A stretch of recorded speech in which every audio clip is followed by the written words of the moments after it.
And as his bow slipped, Valmiki says, even before he hit the ground, his life breath had also slipped out of him. It was so powerful.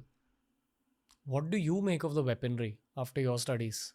Clearly, there is some technology, war technology, that has been lost over time. So we don't understand it.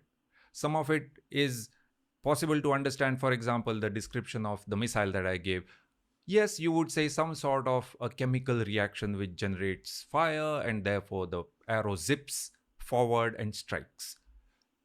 But there is also the war technology related to mantras, which we don't understand now. We can't recreate that. Hmm.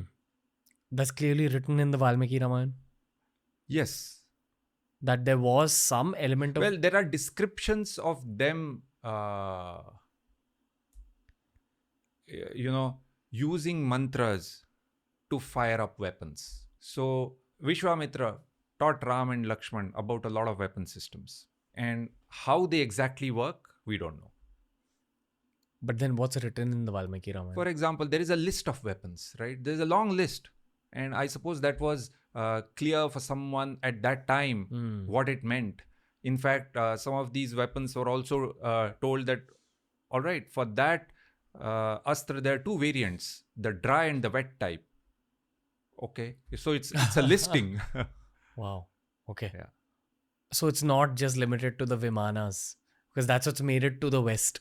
The West knows about knowledge about the Vimanas, Yeah. but there's also chemical weapons, missiles. Other technology which could have been lost over time. Okay. What fascinated you? And by the way, the Vimanas, you would have heard of the Pushpak Viman, but there was not only one Viman in Ravan's Lanka. Actually, there were multiple Vimans parked like a parking lot outside his palace. That's how it's described.